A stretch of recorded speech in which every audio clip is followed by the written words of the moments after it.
उद्धव समझा, मैं ब्रजवासी को समझा दूं तो भूल जाएंगे। जो खुद नहीं समझा वो दूसरे को क्या समझाएगा। और इसीलिए शब्द उठे शब्द बैसे शब्द पहुंचे क्या है। वो शब्द को जब तक वो नहीं समझेगा तब तक वो दूसरे को कैसे समझाएगा। इसलिए पहले सुनना चाहिए फिर बोलना चाहिए। उद्धव अनुभव कर दे प्रेम क्या है। उद्धव ने सारे श्लोक तैयार किया। एक भाई रोज लॉटरी की टिकट लेता था और लाकर अपनी पत्नी को देता था, देख लेना नंबर लगा के नहीं। और पत्नी भी दोपहर में जब फ्री हो जाए तब पेपर लेके बैठ जाती और टिकट निकालती, नंबर देखने लगती थी। नहीं लगा। लेकिन एक दिन लग गया और लग गया तो इतनी खुश हो गई। मैं आज आएंगे तो मैं उसको बता दूंगा कि आपको करोड़ रुपए की लॉटरी लग गई।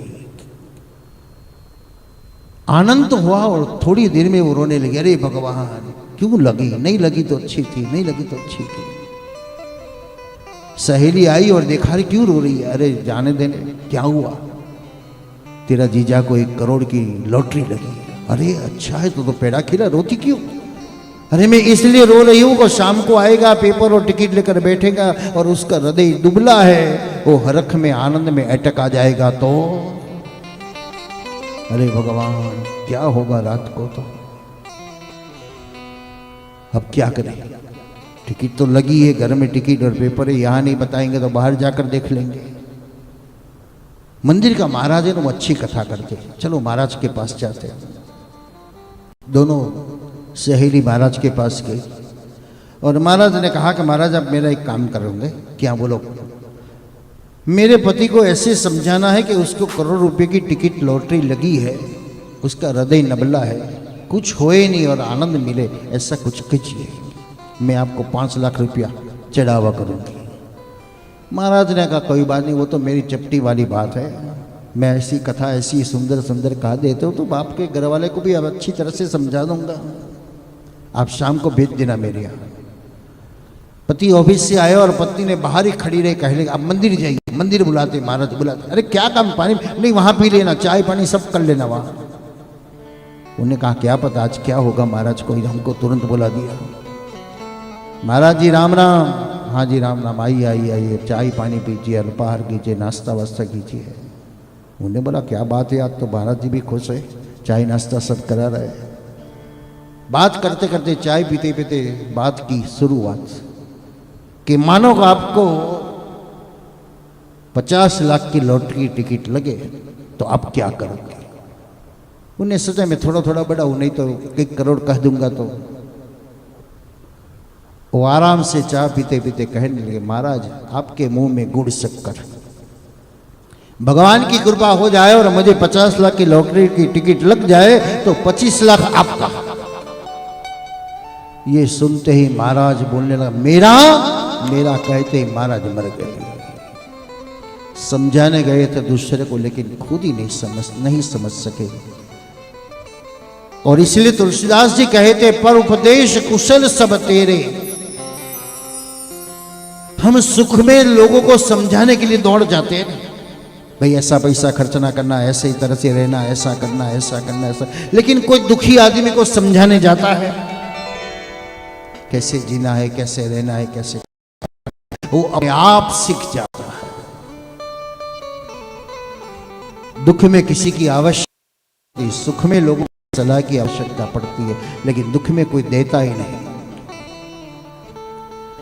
उद्धव समझ गया प्यार क्या है, पुकार से वो मिलते हैं, फिर दूसरी बात करते कि उद्धव जो प्यार है वो प्यार है, हम इसका नाम का पुकार करते हैं और कन्हैया हमारे सामने आकर खड़ा हो जाता है। उद्धव ज्ञानी था, वो कह रहा था कि भगवान मथुरा में है, हम भी ज्ञानी हैं और इसलिए कह रहे भगवान मथुरा में, द्वारिका में है, व्रज में है, मेवाड़ में है। लेकिन भगवान तो कहते मैं तू कहां भी बुला मुझे, मैं वहां हूं, मैं अपने महल में नहीं बैठता, मैं तो मेरे भक्तों के पुकार से उनके सानिध्य में आकर खड़ा हो जाता हूं। गोपियां कहने लगी उद्धव हमेरी घर की स्थिति देखो, कितना दिन हुआ व्रज में कन्या छोड़कर गए हमको पता नहीं, लेकिन मक्खन के मटके देख लो, जितने मटके पड़े हैं ना, इतना दिन कन्या को व्रत छोड़ते हुआ है। लेकिन हम कभी निराश नहीं होते, रोज सुबह होते मक्खन तैयार रखते, अभी कन्या आएगा, अभी आएगा, अभी आएगा, हम निराश नहीं होते।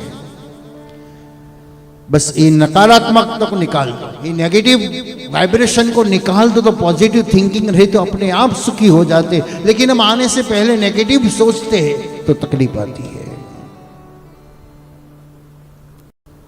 उद्धव यशोदा के घर पर गया, पागल जैसी मां लोरी गा रही है, कन्या नहीं है लेकिन खिलौना को कन्या मानती है, लोरी गाकर सुला रही है।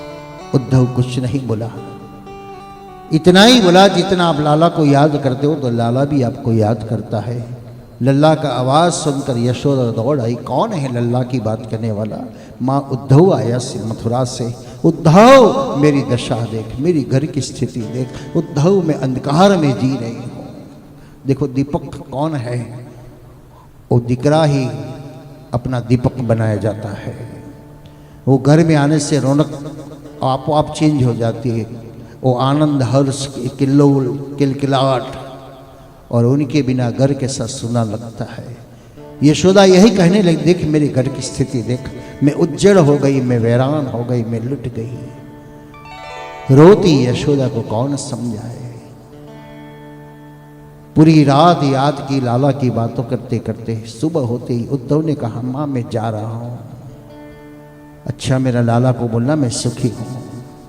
गोपी ने कहा मेरा भी एक संदेशा लेकर जाओ कि जब अभी व्रज में नहीं है, नहीं आना है तो वेणु का सुर मत छेड़े।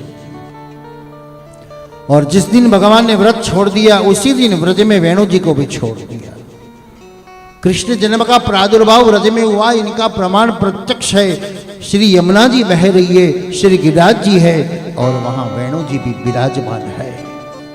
तो भगवान स्वयं ब्रज में विराजते हैं। उद्धव ने कहा भगवान मैंने समझाने गए लेकिन मैं समझ के आए, व्रज जैसा प्रेम कोई नहीं दे सकते आपको।